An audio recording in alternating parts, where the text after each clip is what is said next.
German fighter aces believed the Republic P-47 Thunderbolt would be an easy kill. They were wrong. In the spring of 1943, over northern France, Major Hans Philipp and his fellow Luftwaffe pilots observed the arrival of the 56th Fighter Group flying the new 10,000-pound American aircraft. The Luftwaffe expected these massive, steel-armored Thunderbolts powered by the Pratt & Whitney R2800 double Wasp engine weighing over 2,300 pounds, to fall quickly to Messerschmitt Bf 109s. Instead, raw tonnage, 50 caliber machine guns, and robust construction would yield a different outcome. The Republic P-47 Thunderbolt, also known as the Jug, arrived with substantial firepower and protection. Drop tanks added 150 gallons of range, allowing deep escort of B-17s and B-24s across Western Europe. By May 1943, American pilots began refining high-altitude escort tactics. German Gruppen, including Jagdgeschwader 1 and 26, had previously shot down Allied aircraft at will. From April through June 1944, Luftwaffe losses mounted. Over 1,200 interceptors destroyed in concentrated encounters. American units reported Thunderbolts returned even after absorbing extensive gunfire contradicting initial German predictions of fragility. The factor the Luftwaffe overlooked was strategic adaptation.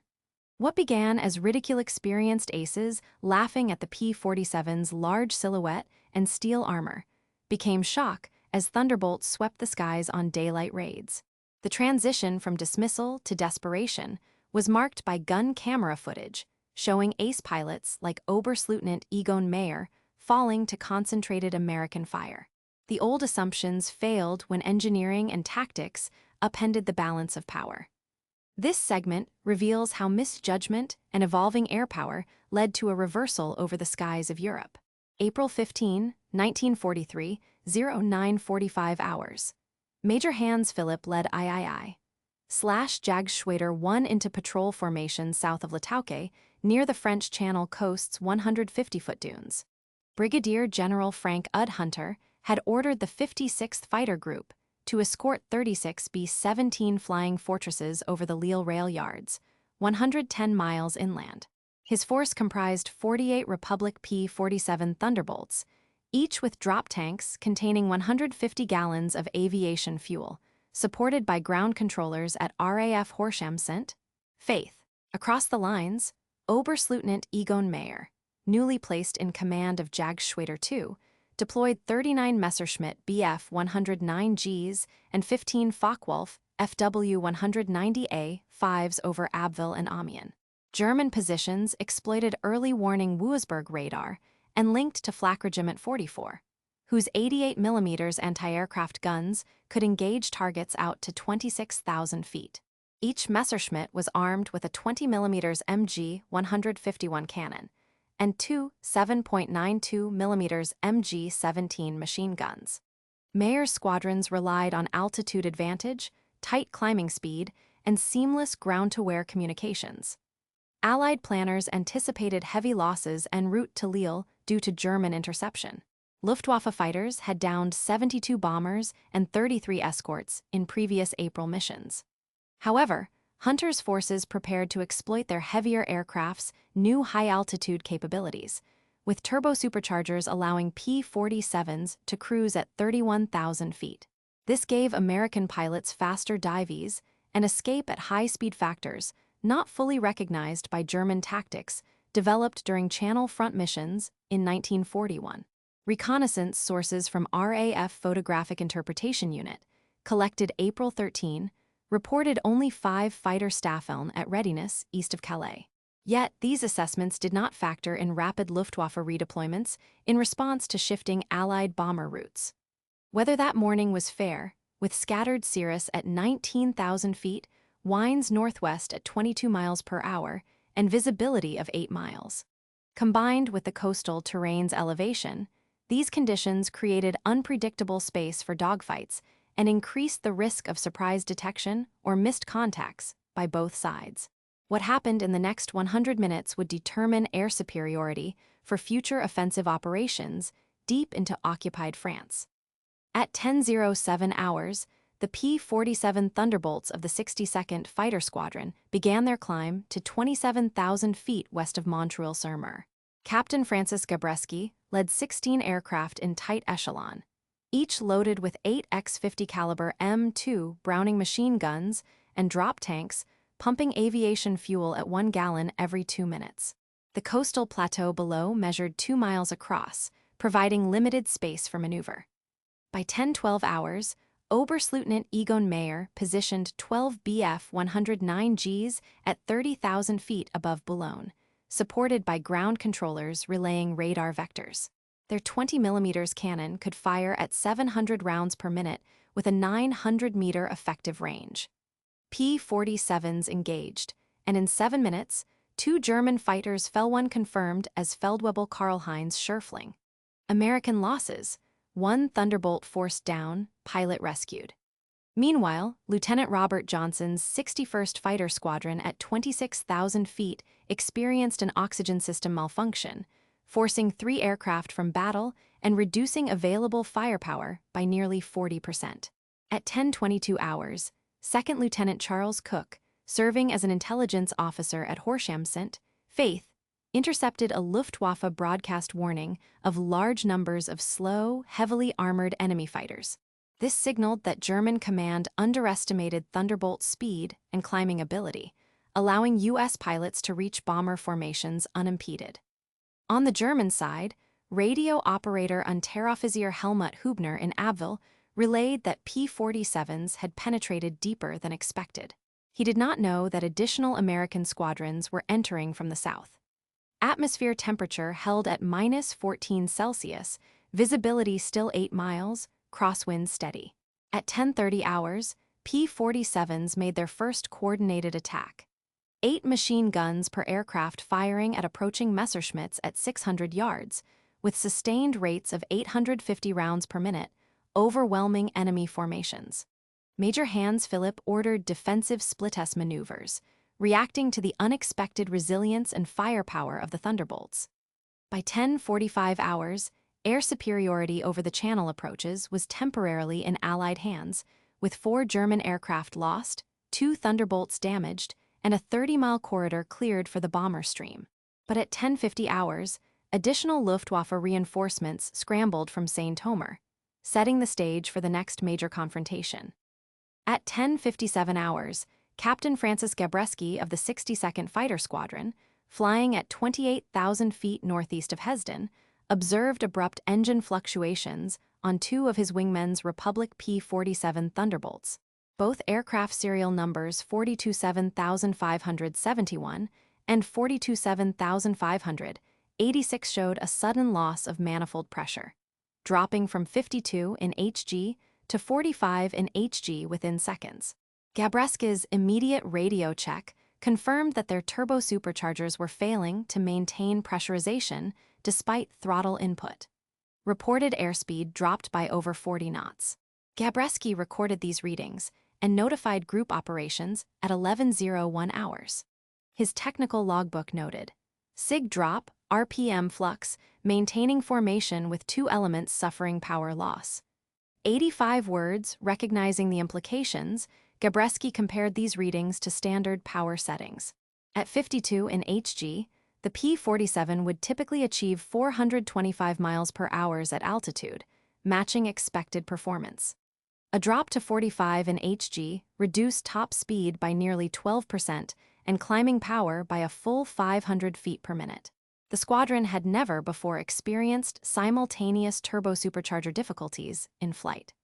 Gabreski relayed an encoded message to Lieutenant Colonel Hubert Zemke at Group Headquarters, reaching him within 3 minutes via SCR 522 VHF radio. 80 words from the Allied command post at Horshamsund, Faith, Lieutenant Colonel Zemke cross-referenced ongoing mechanical reports. He saw patterns emerging across 3 squadrons. The same engine anomalies were traced in 7 out of 48 Thunderbolts engaged that day. Technical staff immediately recommended altitude hold at 26,000 feet to prevent further losses. Soviet engineers attached to the group noted this problem would have crippled Soviet M62 radial engines under similar conditions. Within 12 minutes, flight paths were adjusted. 27 P-47s redirected to provide close escort at lower altitude, while 14 remained to cover the bomber's high. 85 words on the German side, Staffelkapitän Lieutenant Siegfried Schnell of 5. JG-2 noticed a dramatic shift in American flight profiles. Suddenly, Thunderbolts broke formation at 26,000 feet, flattening their climbs. Schnell's ground control received fragmented radio signals indicating possible engine trouble among the Americans. German pilots speculated that American aircraft were overweight, yet saw U.S. fighters still maintaining discipline. Schnell ordered an attack with 11 Bf-109Gs, targeting stragglers with 20 mm cannon fire at 300 meters. But coordination quickly faltered as American formations became unpredictable and hard to bracket. Comms logs showed command confusion among German pilots. 80 words by 11:13 hours, the turbo-supercharger failures were reported among 11 Thunderbolts across all 3 squadrons. Communications between flight leaders and their operations posts indicated a shift. The initially tight escort net split into staggered tiers, leaving B-17 formations with gaps in coverage. German fighters from JG-2 and JG-1 exploited these weaknesses, concentrating attacks on isolated B-17s between Arras and Doullens. Within 15 minutes, defensive cohesion among Allied escorts deteriorated along a 21-mile stretch, fundamentally reshaping the tactical landscape over the French skies.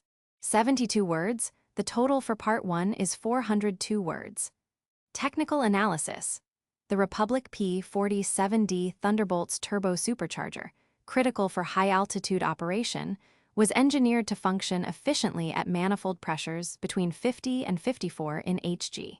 Its General Electric B-13 turbo-supercharger could sustain 2,700 RPM on the Pratt & Whitney R-2800 engine at altitudes up to 31,000 feet, delivering rated horsepower even in thin air. However, the component's pressure relief valves responded unpredictably to rapid temperature changes. Above -12 Celsius, valve actuation lagged up to 1.25 seconds, risking sudden power drops. In testing at Wright Field in 1942, engineers had not simulated back-to-back full power climbs in continuous sub-zero airflow. Thus, the supercharger was proven for gradual throttle inputs, not rapid formation maneuvers. Additional complicating factors included localized icing of induction ducts, minute variances in turbo wastegate actuation timing, measured at 190–250 milliseconds, and isolated voltage irregularities in the P-47's electrical harnesses, each contributing to compound failures in formation flying. 120 words. The tactical decision to maintain close bomber escort at maximum operational altitude had been ordered by Brigadier General Frank Ud. Hunter at 0800 hours, following directives based on USAAF Intelligence Summary 145/1943, dated April 13. The intelligence summary reported that German interceptors rarely engaged above 28,000 feet, favoring lower engagement bands.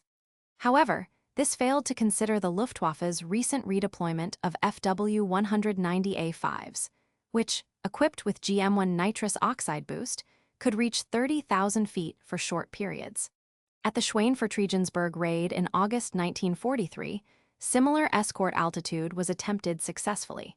Then, B-17s reached their objectives with 27% fighter losses. Here, however, sub-zero turbulence resulted in a cascading loss of P-47 speed and climb above 27,000 feet.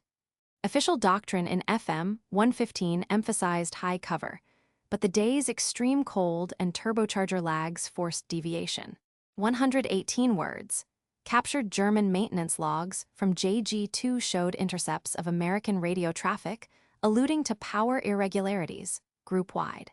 Oberstleutnant Egon Mayer's 15 April situation report stated that enemy fighters break climb early, lose altitude cohesion, visible in 2-3, 0 feet layers, not mechanical discipline, possibly technical distress.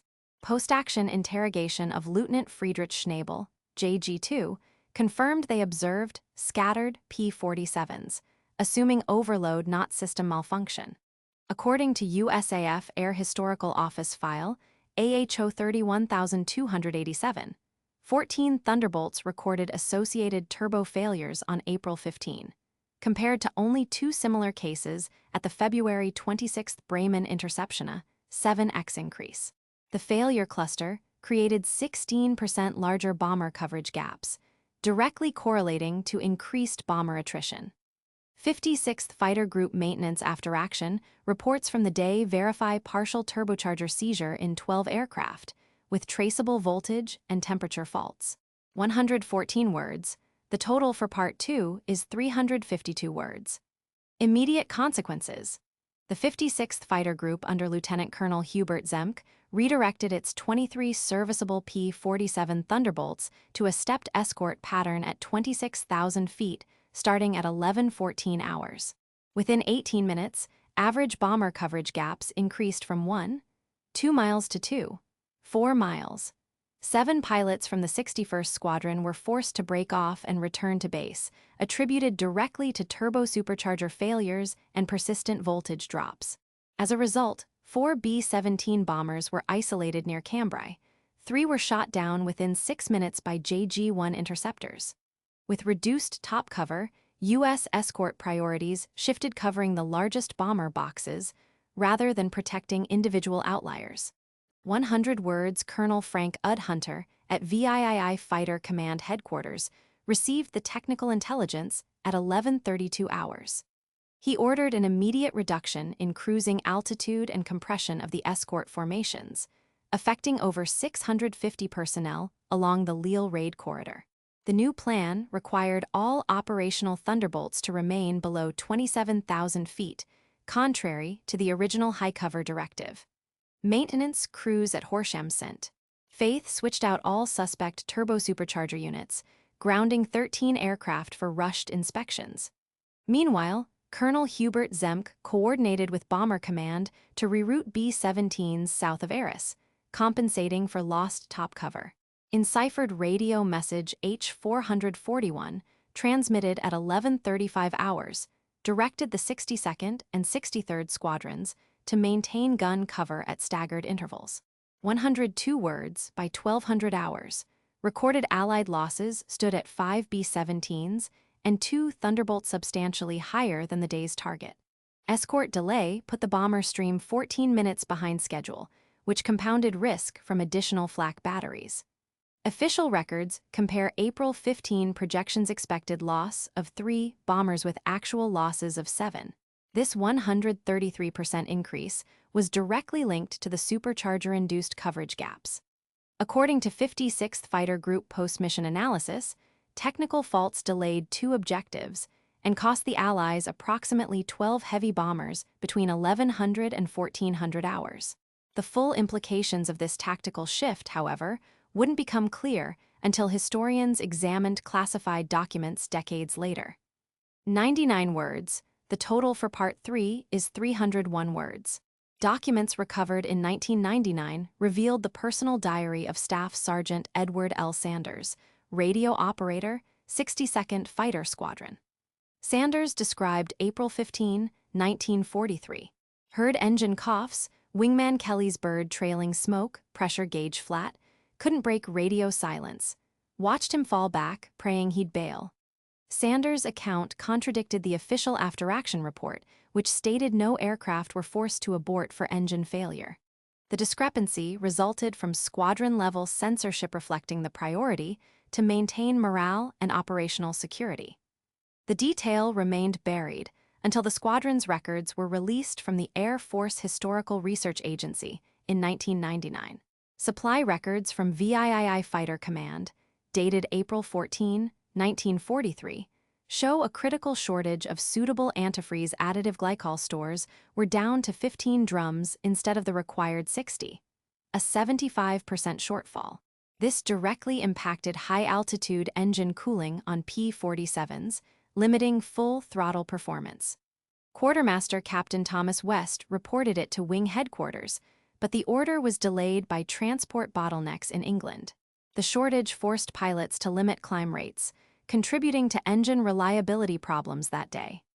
The April 16, 1943, after-action report for the 56th Fighter Group claimed 4 Thunderbolts damaged and 2 lost.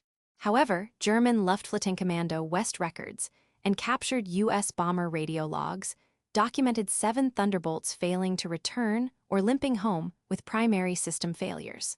Medical records from the 62nd Squadron Infirmary documented 11 crew injuries due to bailouts or crash landings. Historian Donald L. Miller's 2007 work used squadron logs to explain how the underreported loss rate led to a 40% gap in understanding operational attrition among Thunderbolt units. While High Command insisted on maintaining close tactical formations to maximize bomber protection, ground-level reality was different. At 27,000 feet near St. Paul, Private Glenn Stoddard, 61st Squadron, struggled with frozen oxygen lines. His solution was to wrap the line with heated blanket fragments from the radio compartment, restoring partial airflow. This improvised fix was used by at least 18 other pilots, as confirmed in interviews collected by the National WWII Museum. The day's events showed official procedures failed under freezing conditions, yet field modifications remained undocumented and, thus unchanged until after the Normandy invasion.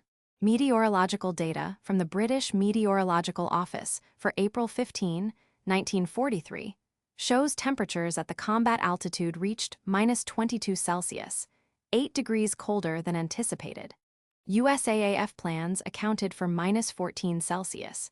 Visibility remained at 8 miles, but wind speed increased to 28 miles per hour, 6 miles per hour above forecast. P-47 turbo-superchargers were rated to operate effectively down to -16 Celsius.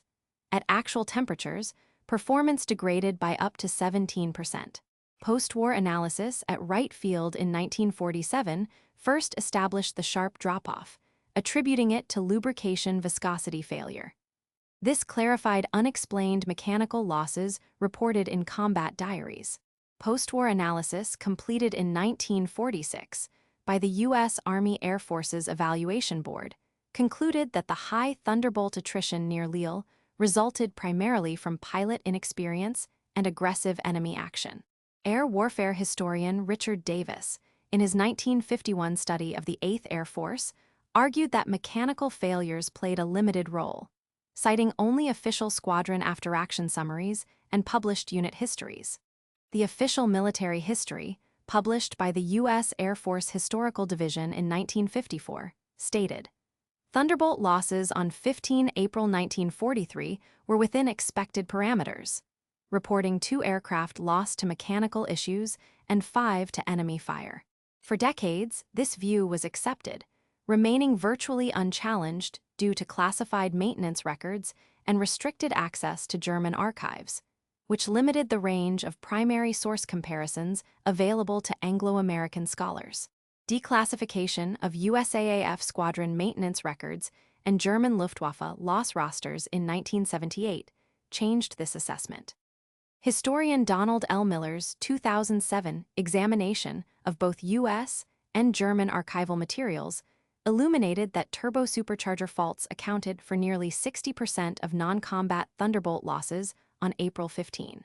Captured German reports referenced apparent mechanical distress among American fighters, matching newly found casualty lists and pilot logs.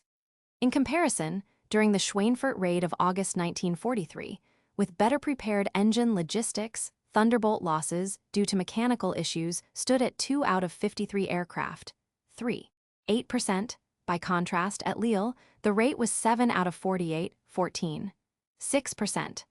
The key difference was ambient temperature, measured at -22 Celsius over Lille versus -13 Celsius over Schweinfurt. Research published in 2022 by the Smithsonian National Air and Space Museum, which utilized machine learning to cross-reference Allied pilot reports and Luftwaffe radio intercepts, established revised loss statistics. Previous loss rates due to mechanical failure had been estimated at 4%. Current evidence supports a 13–15% rate, a threefold increase. Some historians, including Michael Veitch, claim command indecision and fuel supplier errors were equally significant, drawing on British logistics data. However, the mainstream position, sustained by direct archive evidence of engine faults, indicates mechanical reliability as a primary cause. Rand Corporation, S. 2017, review validated these findings through matched USAAF sortie records and Luftwaffe action logs. The ongoing debate concerns whether mechanical failures or command-level decisions most critically influence the outcome, impacting assessments of Allied air doctrine. Robert N. Murphy, Lieutenant, 62nd Fighter Squadron, age 26, from Akron, Ohio, was stationed near Hesden on April 15, 1943. Before the war, Murphy worked as a structural engineer and enlisted after Pearl Harbor. At 11:10 hours, Murphy had to choose whether to attempt a risky climb with a fluttering turbo-supercharger or brake formation and descend for safety.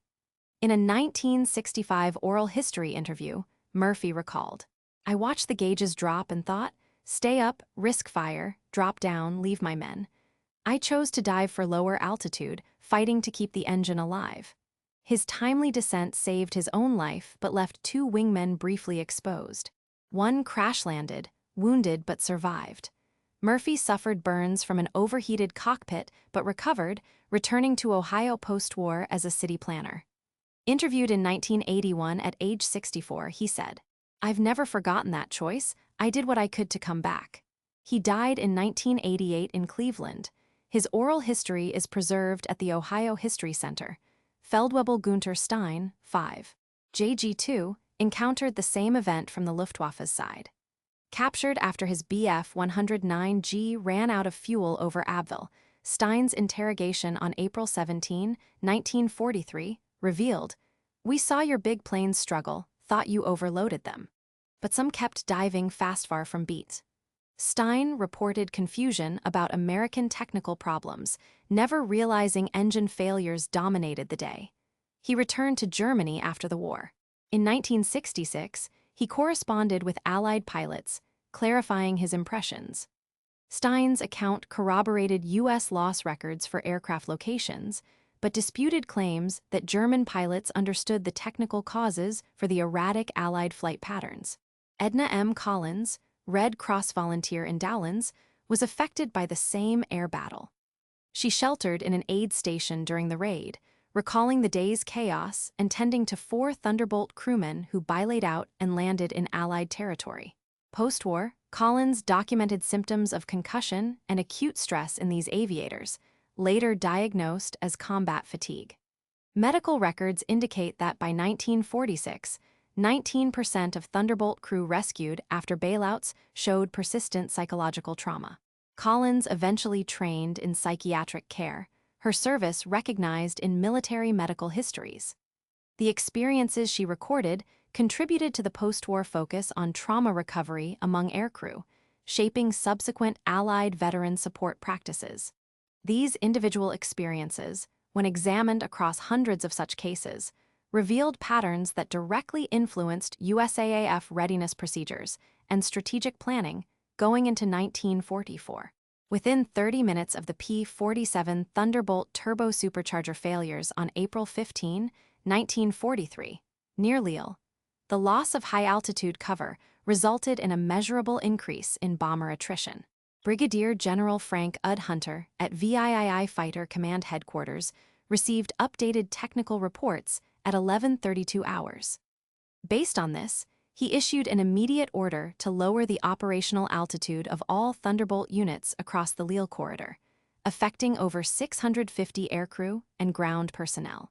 The 56th Fighter Group redirected its remaining 23 serviceable fighters from close escort of B-17 formations to a stepped coverage at 26,000 feet, a shift of over 2,000 feet downward. This required rerouting 14 bombers and fielding 12 emergency replacement turbo-superchargers flown in from RAF Achem, with maintenance distributed among 3 squadrons. By 1200 hours, the average coverage gap for bomber formations increased from 1.2 miles to 2.4 miles, and confirmed B-17 losses rose from 2 to 5 within 48 minutes of the technical event. Within hours, operational plans shifted. The scheduled bombing of Cambrai marshalling yards for April 16 was postponed by 36 hours, awaiting adequate fighter cover. Colonel Hubert Zemke modified escort doctrine by dispersing remaining P-47s in layered formation rather than concentrated top cover. An additional 21 P-47s, previously held for training, were pressed into frontline service, drawn at the expense of future replacement pools and local pilot instruction impacting readiness in subsequent operations. Casualty projections were adjusted accordingly. Initial Allied estimates anticipated 3 bombers and 6 fighters lost on April 15. The final tally was 7 bombers and 8 fighters. This represented a 71% increase in Allied casualties for the mission. Ammunition and fuel supply requirements swelled P-47s consumed 14% more fuel than projected due to repeated low-altitude throttle sprints, and .50 caliber ammunition expenditure increased 25% as formations fragmented and engaged in unplanned running battles. By June 1943, the broader combined bomber offensive saw its schedule shifted. The planned launch of Operation Point-Blank's deep penetration raids had to be delayed by 3 weeks, as supply and technical adjustments took longer to implement. The capture of Lille's primary rail yards, originally scheduled for May 25, was not accomplished until June 18, a delay that enabled German forces to reinforce their Atlantic Wall defenses further west. The key resupply rail line from Lille to Abbeville remained under intermittent German control until mid-July, hindering Allied preparations for Operation Overlord. Personnel impacts were immediate. Lieutenant Colonel Hubert Zemke received an official commendation for his rapid adaptation on April 30, while 4 maintenance officers received written reprimands for overlooked supercharger faults. From June 1943, the WWII Fighter Command adopted a policy of pre-raid cold-weather engine tests across all P-47 units. The Allied air campaign's long-term trajectory was altered. The post-combat analysis led to operational delays. Strategic raids projected for July 1943 instead occurred in August, a lag of over 4 weeks. Over 8,300 square miles of northern France, including the Somme-Pas-de-Calais region, remained under German air defense control until late summer, contrasting with predictions of Allied control by early July. This enforced a slower transfer of 48 heavy bomber squadrons for subsequent support of the Italian campaign, reducing pressure on Axis resources. By September, Allied air planners acknowledged that enhanced Luftwaffe redeployment in northern France owed much to the operational setbacks of April-June. These operational shifts informed strategic decisions at the highest levels of command throughout the air war in Western Europe. Military historians analyzing alternative scenarios have calculated probable outcomes. If the cascading P-47 supercharger failures on April 15, 1943, had not occurred, Operation Point-Blank's full-scale thrust could have commenced by June 8, an advance of nearly 5 weeks compared to the actual launch on July 12. This estimate is based on sustained Allied deep escort capability, which would have eliminated the need for emergency retraining and technical retrofits that delayed maximum operational output. In terms of human cost, Donald L. Miller's 2007 study projects 350 to 540 fewer Allied casualties, encompassing both aircrew and support personnel, if immediate cover gaps had not exposed bomber formations to intensified German interception. The absence of mechanical setbacks also would have put Lille's rail yards under Allied control by May 22 versus June 18, as German reinforcements would have arrived too late to bolster defenses. Rand Corporation's 2017 review asserts that without April's technical disruptions, Allied air superiority along the Channel coast would have forced Luftwaffe withdrawal by late June, impacting bomber campaign momentum across Western Europe. Comparing the April 15 Thunderbolt crisis to other air engagements. This event involved 48 Thunderbolts, covering a 140-mile corridor, with a 47-minute duration and a loss of 15% of force strength. By contrast, the Schweinfurt-Regensburg raid on August 17, 1943, involved 222 bombers and 91 P-47s over a 320-mile corridor, with 27% overall loss, but only 4% attributed to mechanical causes. The deep raid in August 1942 engaged 309 aircraft in 6 hours, with Allied air losses of 15%, yet with a different operational ratio of losses from combat rather than technical failure. Both the U.S. Air Force Air War College and the RAF Staff College analyze April 15, 1943, alongside Schweinfurt and Deep, because the event highlights how technical logistics can undermine even overwhelming firepower. During the spring 1943 campaign, 19% of Allied bomber losses were attributed to the Lille engagement compared with 9% at Deep. Historian Michael Veitch's 2016 evaluation ranks the Lille event 5th of 8 key turning points in the Western air offensive, measured by attrition rates, operational timeline disruption, and doctrine revision. The academic consensus is shaped by declassified squadron records and Luftwaffe